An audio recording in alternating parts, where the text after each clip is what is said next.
But ladies and gentlemen, we're here today for our community and Friends of India to welcome the External Affairs Minister of India, our minister, and of course a minister whom I've had the great pleasure of having worked with for many, many years in his career in the Foreign Service also, Dr. Jaishankar, Mrs. Jaishankar, Deputy Prime Minister Angela Rayner, who has been, in a sense, the driving force of our decisions to do so much more in the Manchester area, because I'm sure all of you will agree when Deputy Prime Minister Angela Rayner says jump, you only ask how high. So she said jump to setting up a consulate. We've done that on International Women's Day with our first Consul General, Jaishankar, as you can see.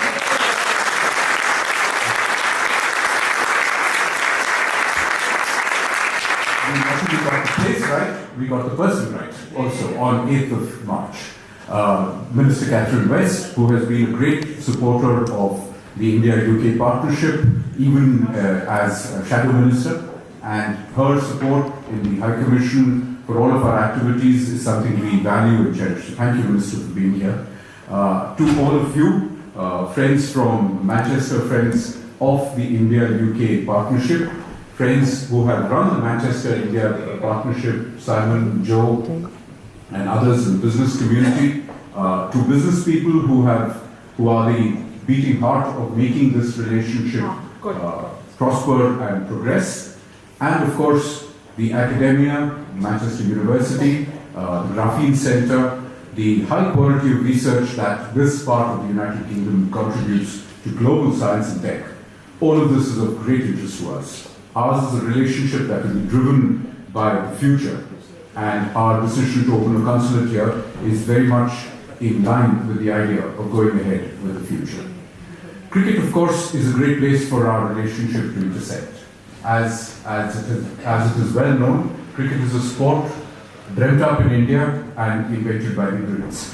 So, therefore, there is every reason for us to celebrate the coming together of our partnership with the new consulate here in Manchester, with all of the work that we wish to do together in the Greater Manchester region. Thank you, Deputy Mayor, for the support of the City of Manchester and the Greater Manchester Council, to bring together this relationship in a way that brings together sport, brings together the passion around sport, brings together the money around sport.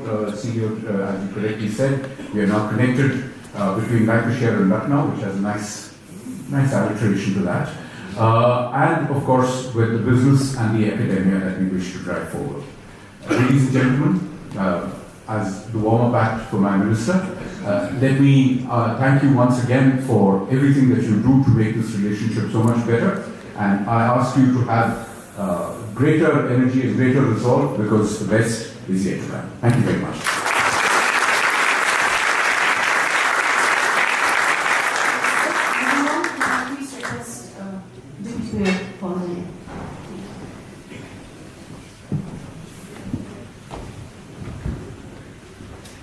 Hello everyone.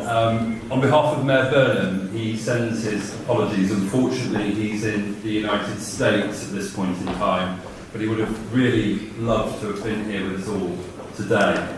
So my name is Paul Dennett. I'm the Deputy Mayor for the Greater Manchester Combined Authority. It's a huge honour and privilege to be here today at what is a really monumentous and significant event, celebrating the strong and growing relationship between Greater Manchester and India. We take deep pride in our connections with India, and we continue to strengthen those, and we continue to see that flourishing here in Greater Manchester. India remains one of the key priority markets in the Greater Manchester international strategy, demonstrating India's absolute importance to our city region, but also to our global ambitions. Recognising this, we established the Manchester-India Partnership back in 2018 to drive forward Greater Manchester's relationship with India. The initiative reflects our commitment to fostering collaboration across various sectors of the economy, including academia and our cultural activities as well. And this relationship and this partnership continues to thrive within our city region. India is a priority for all of us across all pillars of the Greater Manchester international strategy. And over the years, we've developed strong trade and investment ties, welcoming esteemed Indian companies such as Tech Mahindra and also Hero Cycles to this city region. In addition, our university connects substantial students, Indian students, with over 3,000 Indian students currently studying at Greater Manchester's universities. Those students enrich our academic and cultural life here within our city region. Direct connectivity with India remains a key ambition for Greater Manchester, and we're actively working with Manchester Airport to establish direct routes, further strengthening our ties and facilitating business, education, tourism and cultural exchange. Just this Thursday, Indigo Air announced that they'll be launching a direct route to Manchester this summer.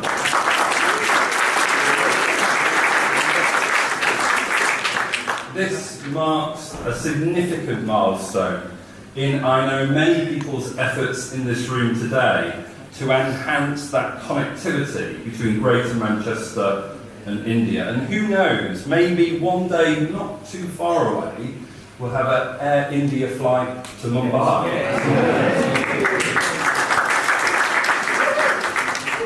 Culture and sport, and obviously being here today, it's rather fitting to be talking about that. But nevertheless, culture and sport are integral to our partnership with India. In 2023, we proudly launched the South Asian Gallery at Manchester Museum, shaped by contributions from our vibrant diaspora community here within Greater Manchester. Additionally, the supporting connections between Manchester and India continue to thrive. Manchester City Football Club, their links with Mumbai City Football and Lancashire Cricket Club's upcoming hosting of the India-England women and men's games this summer build on a really rich history, including obviously the unforgettable India-Pakistan match in 2019. So looking ahead, I'm really excited and delighted at the opportunities to work closer with a consulate, to further deepen our relationship and mutual understanding between Greater Manchester and India. The consulate will play a significant role, a crucial role, in supporting strong Indian diaspora here in Greater Manchester, as well as our businesses and all of the cultural activity that I know many of us enjoy. Ensuring that you as an Indian community have access to essential resources, cultural initiatives and business opportunities.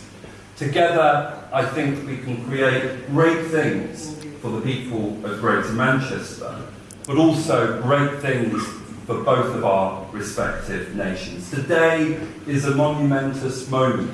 Let us celebrate that. Let us deepen our relationship and let us move forward together in a global economy. Thank you very much.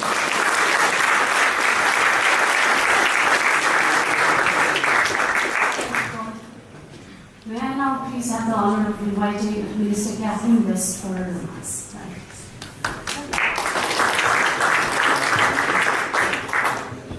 Thank you very much, Odessa. And for those of you who don't know Odessa, she does so much in London with us at King Charles Street, and she's a wonderful role model on this International Women's Day. And I wanted to thank so much Dr. Jaishankar and Mrs. Jaishankar for being with us today. And of course, my great friend, the Deputy Prime Minister, Angela Rayner, who's here. And if Angela's here, it's important. So everybody is important. And also other colleagues who I can see here as well. And as I said this morning at the inauguration of the new Indian Consulate, Your contribution underpins the close friendship between our two countries. Our shared love for cricket, and I am wearing the top, 2019 has been mentioned, it tells the story of the pitch and off the pitch. Having grown up down under, I spent many a summer's day, and as it's International Women's Day, I've been reflecting on the role that girls of my age played, which was mainly in the outfield, throwing the ball back to the boys as they bowled and batted. And I'm so glad that we have the leadership in women's cricket and in women's sport in general, which is showing the true way, so that our girls of the future know that they don't have to stay in the outfield throwing the balls back. Mind you, it's a very good development for being in politics later on. And of course, I have such fond memories as well from watching cricket. Stuart Broad taking 6 wickets against India in 2014, going back a few years now. And I'm sure Dr. Jaishankar will remind me of more recent Indian victories when he speaks in a minute, though I'd rather forgotten them. But as we all know, these matches can be fiercely competitive, but they're always grounded in respect and friendship. And once again, I think politics and general civil discourse could learn a lot from sport and the discipline that goes with sport. You can make your point and you can bat and bowl, but keep within the rules and within the confines of doing things properly and being a good sports person. This summer's series between England and India, and yes, I will be back up, both for the men's 4th test and the women's T20, will be very exciting and provide a great backdrop for further strengthening our sporting ties and promoting the wonderful city and region of Lancaster and Manchester itself. We look forward to welcoming the cricket team fans for what promises to be another memorable season, and of course fingers crossed for England this time round. And I'm pleased that our cricketing bonds extend beyond the field, benefiting the economies, as Paul has said. And of course the recent India investment of 4 teams in the UK's 100 competition, which is greatly exciting. We've all seen the IPL turn into a global success story and followed so much on the modern media as well, on our Blue Sky or Twitter, whatever we follow. The 100 will undoubtedly benefit from the world-class expertise of Indian partners. I'm equally pleased that representatives of Lancashire Cricket Club are visiting India next week for the Sports Summit in Bengaluru, and today's also special because of those women being here, and we just had some wonderful photographs with them celebrating International Women's Day and women's sport. We did see a 22% increase in participation by women and girls in sport last year. And of course, a couple of years ago, England women's cricket team had its highest TV audiences ever for an English summer with over 7 million viewers. Lancashire's been an absolute key to that success, and I was thrilled to meet Olivia and Vi, who are here, and role models like them are crucial in inspiring our next generation. So with India hosting the Women's Cricket World Cup in October, good luck, and thank you once again for having us all here today to celebrate our great relationship and also just celebrate sport and the wonderful way it brings us all together. Thank you.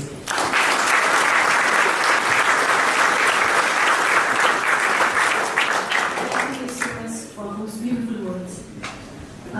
Now I have the distinct honor of inviting Dr. S. Jaishankar, our External Affairs Minister of India, to address us.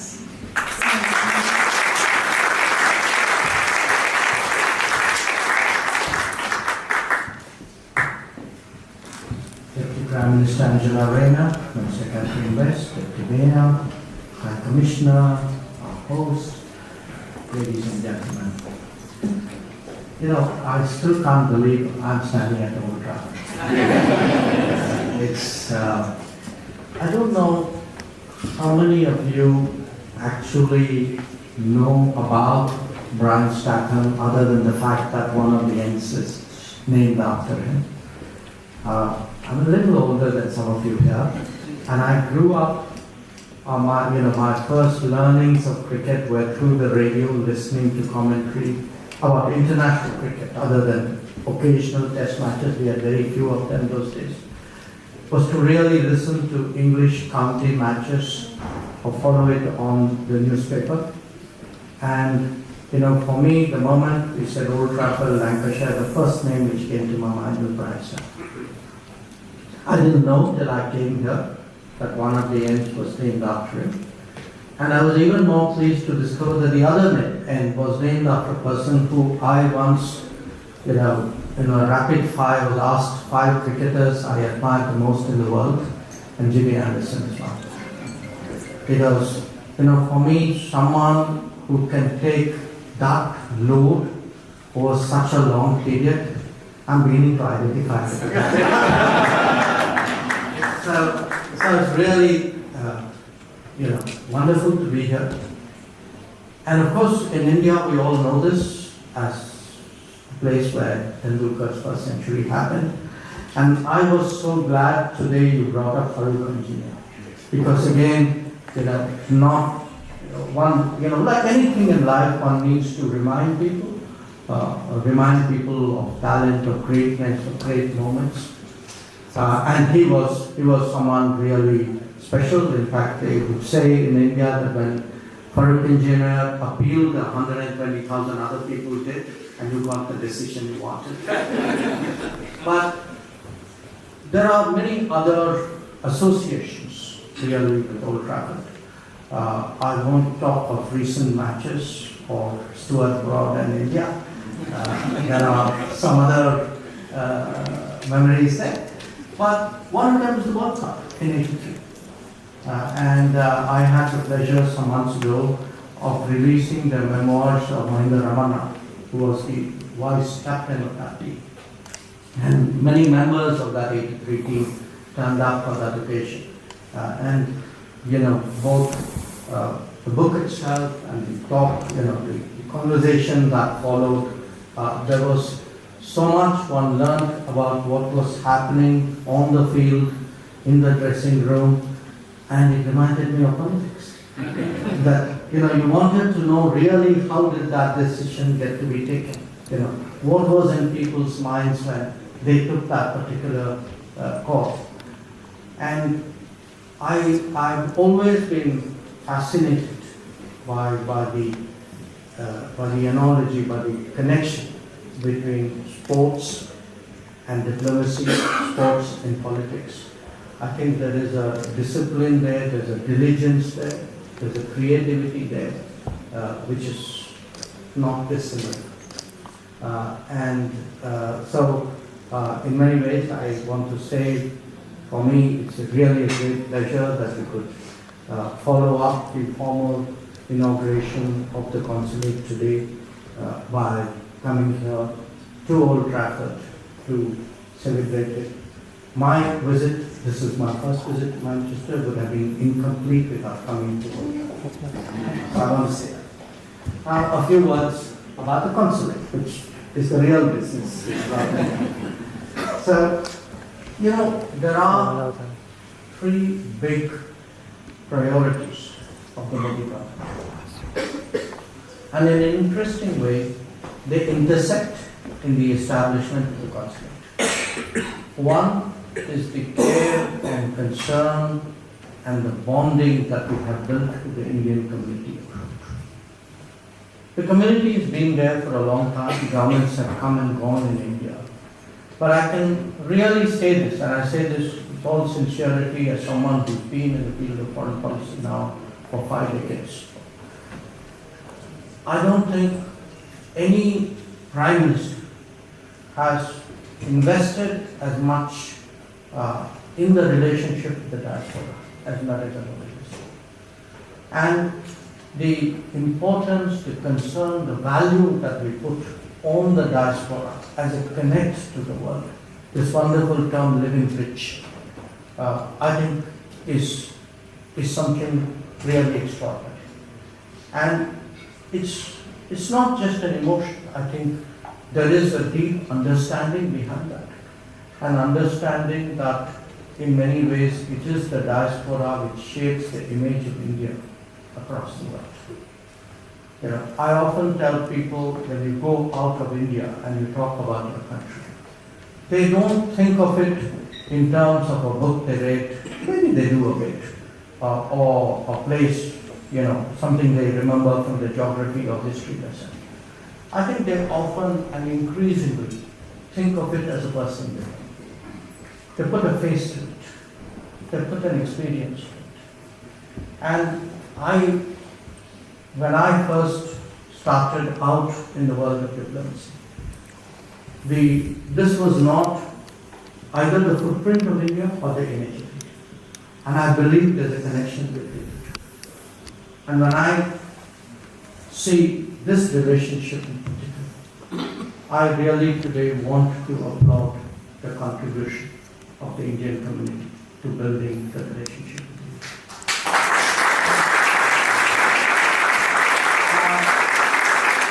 The diaspora is one priority. The other thinking has really been in the field of trade. That trade in a larger sense, trade, technology, exchanges of people. That we today understand the importance of globalizing. We are not always happy at the terms of globalization. We would like to make it fairer. But at the end of the day, for us, the world is more full of opportunities than of challenges. When India looks at the world, it looks at the world confidently. That may not always be the case for everybody else, but that's their problem. So, what we want to do really is deal more with the world. Promote mobility, promote trade, promote investment, promote students, promote tourism, any form of exchanges, promote airline flights. So it was very interesting last year when we were working on the manifesto for the election. We actually had a significant part of it devoted to foreign policy. And in fact, a very explicit mention that we would increase the number of consulates and embassies across the world. So, in many ways, today's function is a promise that we have delivered not just to the community, but a promise that we have delivered to ourselves that we will build a more globalized India, we will build a more connected India, we will build an India which values the contribution that the Indian community abroad can make. The third trend, the intersection between the three, the diaspora, the trade, is actually our relationship with India. That it is a relationship rooted in history. That history is a very complex history, all of you understand that. But I think in any heritage, the smart, sensible people, in any relationship, it applies to interpersonal relations as well. Every big, deep, important relationship is a mixed one. I think it's important to pick on the good side, look for the possibilities there. I'm not saying that one doesn't deal with the problems. I think that they need to be addressed. That will and should happen. But overall, I think when we look at the relationship with the United Kingdom, it is a relationship that we believe has immense potential actually to grow, to deepen. In fact, when we see the direction of the world today, I would say that the case for people in these ties gets stronger, not weaker. And one current expression of that is the sort of accelerated effort that we are putting in the free trade agreement. So we've just had a round of discussions with Minister Reynolds when he was in India, because I think the first after the Starmer government came to power in the UK. And I am today cautiously optimistic about the prospects. I'm cautious about everything in public, so I think please use the other word as the operating one. So I do think when we consider geopolitics, consider relationships, consider who are and will be our key partners in the coming days, give the due weightage to trade, to other forms of exchanges, and then factor in the difference that the diaspora can make, I think A plus B plus C leads to the consulate in Manchester. Now, in Manchester, of course, we see very much, there's already a very fertile ground to build this relationship further. I think the Manchester-India partnership has done well over the last decade. I applaud those who have led it and given it shape. The community itself has grown in numbers. I know that there are some big investments here by Indian companies, as indeed there are by Indian community, people of Indian origin here. Growing number of students. I know some universities in particular have a certain, I would say, connect with Indian students and Indian businesses. We would like to see that group. I would even go to say that we would like universities from here, and Deputy PM, I'm looking at you as I say that. I would like universities from here to actually find ways of setting up a campus or find other ways of collaborating by setting up a presence in India. That is today possible under our new education policy. We're beginning to get some traction. A few universities have come in. And I think if we have Indian students here and a university from Manchester in India, I cannot think of a better way really of connecting up there. So this time I give you an ask. So I have delivered almost on the two asks which you made, which was the consulate and the flight. I assure you that the university will be an even greater reason to really strengthen our action.